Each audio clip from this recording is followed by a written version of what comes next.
안녕하십니까 애청자 여러분, 놀라운 부동산 놀부입니다. 자, 현재 23년 6월이죠. 사실 23년에 전세를 신규로 맞추시거나 기존 계약을 갱신하시는 분 같은 경우에는 21년도에 맞췄던 보증금과 23년의 보증금, 이 괴리 차이가 가장 큰 상황입니다. 그래서 이 역전세에 대한 대응, 기존 보증금과 현재 맞추는 금액의 이 차이, 이게 어느 때보다 큰 상황이라는 거예요. 자, 그래서 제가 위기라는 표현까지 썼습니다.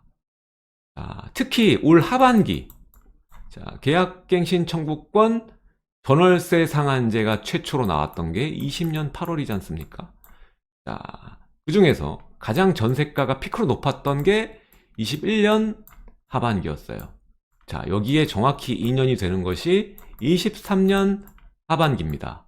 자, 그래서 그 어느 때보다 기존 보증금과 현재 보증금의 차이가 큰 시즌이 23년 하반기이기 때문에 지금 현재 이 역전세에 대한 걱정이 많으신 올 하반기에 새로운 신규 계약이나 갱신을 앞두신 분들, 임대인 분들을 위해서 이 보증금 반환을 해야 되는데 이 차이, 그 어느 때보다 큰 이 금액, 이 금액을 만들기 위해서 새로 자금을 융통해야 되지 않습니까? 근데 그것이 어려운 분들, 위기를 맞겠죠. 이 위기를 어떻게 대응해야 되는지 임대인 분들을 위한 템플릿 오늘 이야기를 해보도록 하겠습니다. 시청하시기 전에 좋아요와 구독하기 부탁드리고요. 오늘 영상은 꼭 끝까지 보시고 주변 분들에게도 많은 공유 부탁드리도록 하겠습니다. 그럼 지금 시작하겠습니다.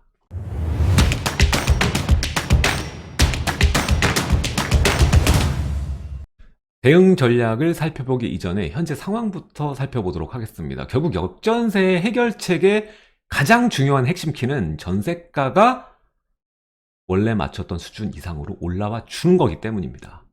자, 지금 현재 전세가의 평균치를 한번 들여다보면요, 마이너스 하락폭이 줄어들고 있고 아주 미미하게 이 하락세가 진행 중에 있습니다. 아직 평균치로 봤을 때는 상승 전환하지 않았다라는 거죠. 근데 세부적으로 디테일하게 보면요, 지금 시장의 변화를 알아차릴 수가 있어요. 자, 서울의 경우에 0.01 마이너스 전월 대비했을 때 평균치는 아직 마이너스입니다. 하지만 25개구를 들여다보면요, 다 달라요. 자, 송파, 강남, 강동, 종로, 마포, 이런 지역들은 지금 상승 전환을 했고요. 반대로 도봉, 광진, 노원, 금천은 하락이 여전히 진행 중에 있습니다. 자, 살펴보면은 어떻죠? 급지의 차이가 있죠. 서울의 상위 지역은 이미 상승 전환을 한 것이고 하위 지역들은 아직 여전히 하락폭이 줄어들고 있으나 서울 전체로 봤을 때는 이 하락폭이 큰 동네는 하급지다라고 정리할 수가 있습니다.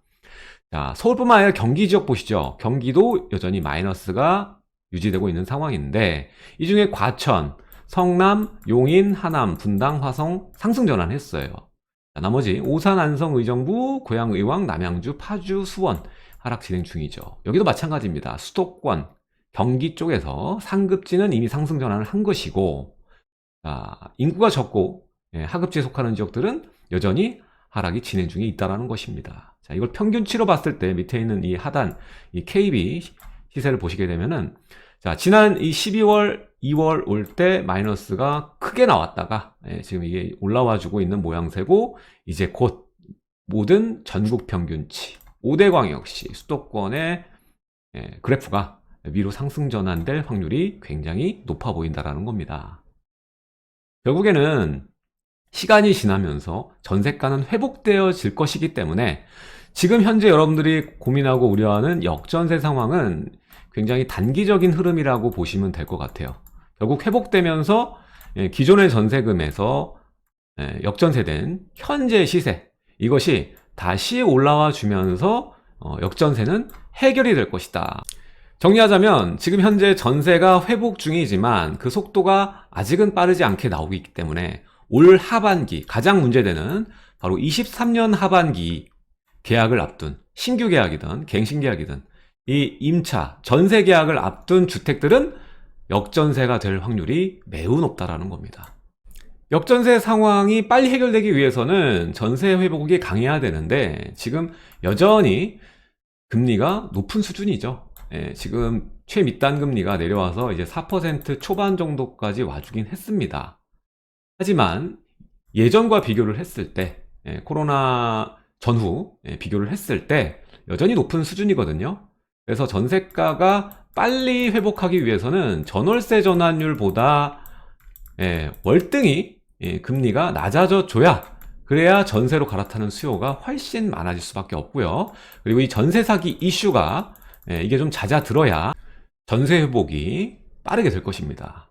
그런데 속도가 좀 빠르더라도 문제는 21년의 그 전세가 수준이 정상적인 전세가가 아니었잖아요. 이게 물량이 한 번에 줄어들면서 폭등을 했던 게 있기 때문에 저금리를 딛고 전세 가격 자체가 굉장히 많이 올랐죠. 21년의 이 전세가의 상승은요, 이 매매가 상승보다 높았습니다. 비정상적이었다는 거예요. 그래서 지금 현재 역전세를 때려맞은 현재 그 기준 가치보다 낮아진 전세가, 낮아진 전세가와 가장 높았을 때 전세가의 이 괴리 가장 클 수밖에 없다라는 거예요. 그래서 지금 현재 역전세 위험 가구, 사실 더 되지만 위험이라는 말은 이 돌려주지 못해서 굉장히 곤욕을 치를 수 있는 가구 수입니다. 102만 6천 가구 정도로 추정을 하고 있어요. 작년에는요 26% 정도가 됐는데 이게 올해 아까 말했던 21년과 23년의 괴리가 가장 크기 때문에 증가한 거예요. 52.4%까지 늘어난 거라고 보시면 되겠습니다. 사실 이런 데이터보다 중요한 거는 결국에 이번 하반기에 갱신이나 새로운 계약을 맺으시는 분은 거의 무조건 이 역전세에 대해서 대응을 하셔야 되는 상황이거든요. 이 대응 어떻게 해야 될지, 어떻게 해야 현명하게 넘어가고 다시 전세가 회복이 되면서 역전세 상황에서 빠져나올 수 있을지, 거기에 대해서 이야기를 해볼 텐데, 중요한 거는 결국 대응을 빨리 하셔야 돼요. 이게 임박해서 하시면 안 되거든요. 임박해서 뭐 2달 전에부터 생각하시고 이러시면 안 되고, 언제부터 통보할 수 있죠? 6개월 전부터 통보를 할 수 있고요. 그리고 그 이전부터 1년 전부터 대략적으로 준비는 하고 계셔야 돼요. 요즘 같은 때는.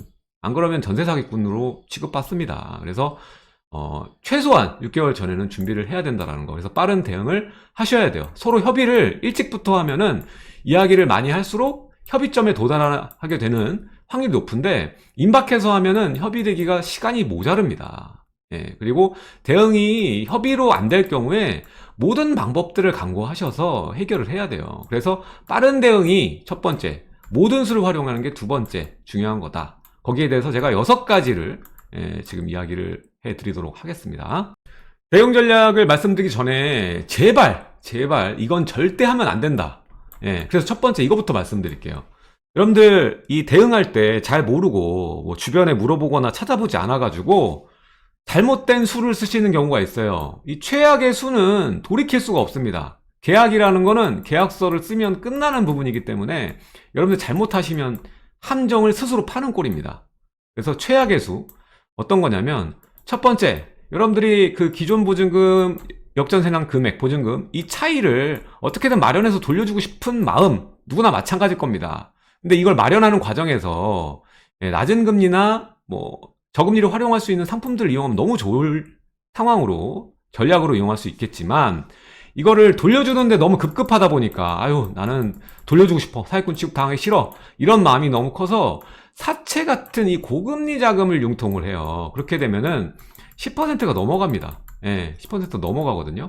자, 그렇게 됐을 때 이게 시간이 지나면 지날수록 굉장히 고통스러울 수가 있습니다. 이렇게 안 해도 되는데, 더 좋은 전략들이 있는데 이거를 쓰고 넘어가면 안 되는 거예요. 계약서 찍는 순간 돌이킬 수가 없습니다.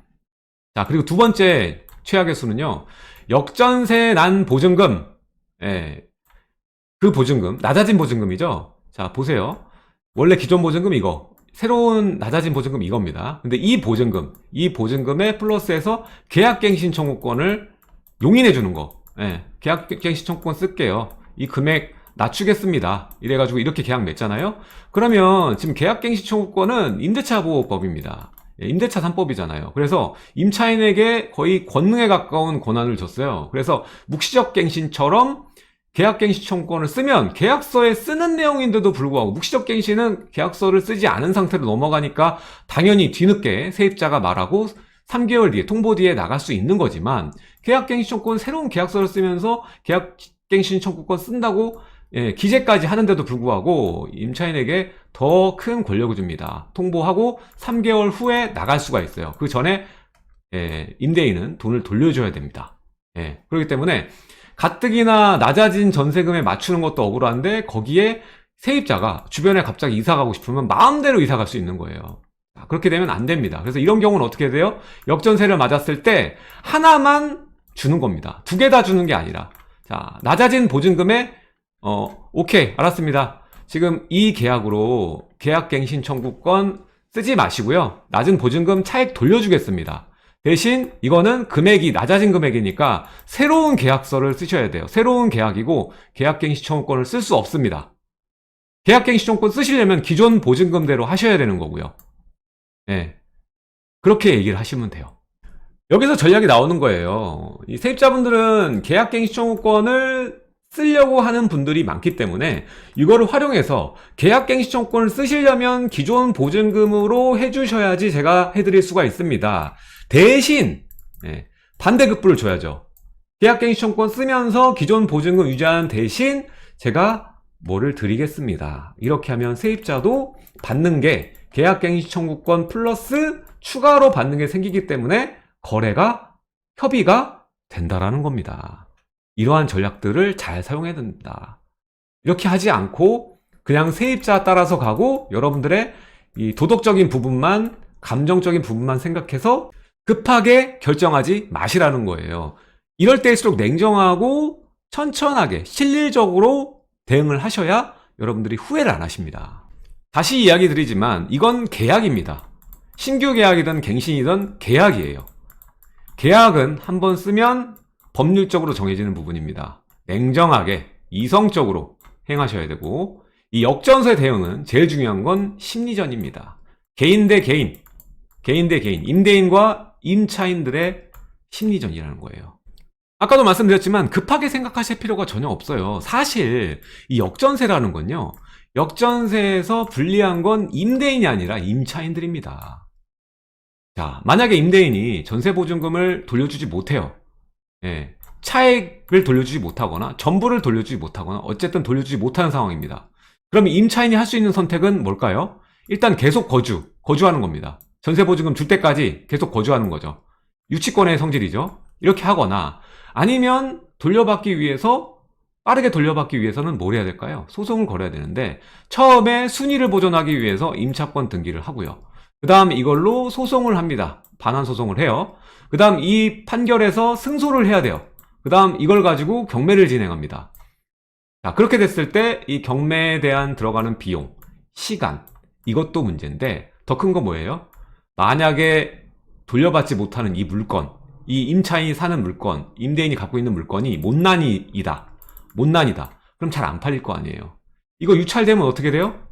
임차인은 보증금도 못 지킬 수가 있습니다. 그래서 역전세에 불리한 건 누구다? 임차인이다. 심리전에서 우위를 점할 수 있는 메리트가 있는 건 임대인이 있다. 임대차 3법도 있지만 임대인이 우위에 있다는 걸 잊지 마시고 무조건 서로 협의하는 게 중요합니다. 역전세 대응은 서로 좋게 가는 거 제일 중요합니다. 결국에 이 말은 뭐냐? 임차인도 유리할 게 없다라는 거예요. 그래서 임대인과 협상해서 최대한 돌려받는 게 협의가 답이다. 그리고 임대인이 해주지 못하는 상황이면은 내 돈을 지키기 위해서는 적극 협조를 해야 된다라는 거예요. 안 그러면 최악까지 가면 보증금을 못 지킨다라는 겁니다. 자, 그럼 대응 전략 첫 번째부터 보겠습니다. 첫 번째는 역월세입니다. 자, 기존의 보증금, 현재 보증금의 차이, 이것만큼의 이자를 지급해 준다고 협의를 하는 거죠. 자, 역전세의 이 큰 금액보다는 역월세로 대응하는 것이 훨씬 더 낫습니다. 결국 시간이 지났을 때 어차피 자금 조달을 할 때는 은행에서 이자를 물던 세입자한테 이자를 물던 똑같은 거기 때문에 월세로 대응하시는 게 낫다라는 거고요. 자, 그랬을 때 이 메리트를 주기 위해서 나는 솔직히 월세 싫습니다. 뭐 이렇게 얘기할 수도 있잖아요. 그래서 이 차액을 줄 때까지 얘기를 하는 거예요. 지금은 이 금액 마이너스 차액을 내가 지금 당장 줄 수가 없다. 힘든 상황이다. 이해를 해달라. 대신 빨리 내가 만들어서 줄 테니까 계약서를 그렇게 쓰고 이 돌려주기 전까지 5%든 10%든 여기서 정하는 거죠. 뭐 한 대략 7% 정도 되면 세입자도 오케이를 할 거예요. 일단은 이거를 얘기를 해야죠. 반환을 해줄 건데 내가 준비할 시간을 달라. 그 전까지 7% 정도의 이자를 주겠다. 이렇게 해서 시간을 버셔야 돼. 시간을 버셔야 돼요. 자, 여기서 차액 반환까지라는 거를 또 시간을 못 박으시면 안 돼요. 이걸 계약서에 쓰면 안 되는 거고, 반환한다는 의지만.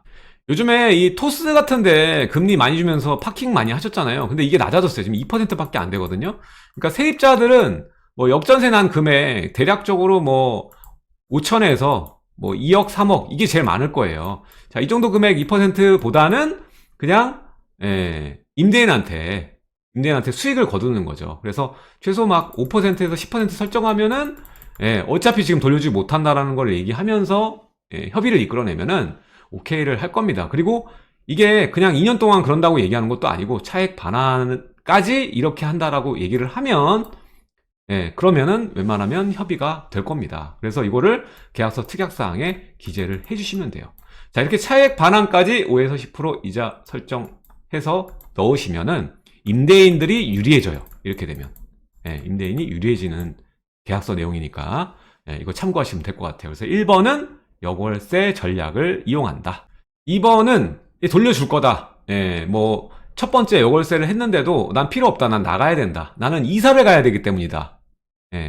근무지가 바뀌었다. 뭐 이런 식으로 뭐 얘기를 할 수가 있으니까 이럴 때는 이제 기간을 좀 얘기를 해서 사정을 얘기하고 지금 돌려주지 못하는 상황이고 지금 어디서 받을 돈이 있는데 시간이 좀 걸릴 것 같다. 그래서 시간을 좀 버셔야 돼요. 이 시간을 버는 게 어떻게 버느냐? 이사를 뭐 당장 가야 되는 사람들한테는 안 통하겠지만 이 이자 필요 없다라고 얘기를 한다면 지금 당장 못 준다는 얘기를 하면서 계약을 단기 계약을 유도하는 거예요. 6개월만 연장하자. 아니면 뭐 12개월만 연장하자. 이렇게 짧은 기간을 제한해요. 지금 이 못 돌려주는 사정을 임차인이 받아들였을 때 좀 심각성을 알아야 돼요. 심각성을 알아야 됩니다. 그래야 이제 받기 위해서 이 정도의 조건을 수용을 할 거예요. 그래서 내가 6개월, 1년 이거는 계약서에 명시하는 거죠. 써놓는 거예요. 명시. 그 기간 동안 돈을 만드셔야겠죠. 어떻게든 그게 도덕적인 부분이니까 그렇게 해서 협의를 하고 이 상황에서 6개월, 1년 단기 계약을 하지만 이렇게만 하시면 임차인이 싫어하니까 1번 역월세 전략하고 믹싱을 하세요. 믹싱해서 이 기간 동안은 내가 5% 정도 드리겠습니다. 죄송합니다. 이렇게 해서 계약서 특약사항에 기재를 해서 기간 설정, 단기 임차 연장 계약서 쓰시면서 이것까지 넣으시면 여기에서 어느 정도는 세입자들이 수긍을 해줄 거예요. 그래도 안 통한다. 그러면은 세상에 이런 말이 있죠. 돈으로 해서 안 되는 일이 있으면 그 돈이 부족해서이다. 이런 말이 있잖아요. 웬만하면 이 3번 목돈입니다. 이자 비용으로 5%다 뭐 10%다 하면은 별로 안 와닿잖아요. 근데 1,000만 원이다 2,000만 원이다 3,000만 원이다 얘기하면은 세입자가 수긍할 확률이 또 높아져요. 더. 그래서 물론 이자 비용보다는 더 많이 들 수 있습니다. 그래서 이자 비용 지급 대신에 한 번에 이자 비용이 넘는 금액을 계약서 씀과 동시에 쓰고 나서 주는 걸로 협의를 하는 거예요. 그래서 예를 들어선 3,000인데 이건 지역에 따라서 금액 설정은 따로 하시면 될 것 같아요. 대략적으로 요즘 1,000만 원 가지고 이거를 갱신해 주진 않을 거예요. 그래서 최소 2,000에서 뭐 5,000 정도는 제한을 해야 되겠죠.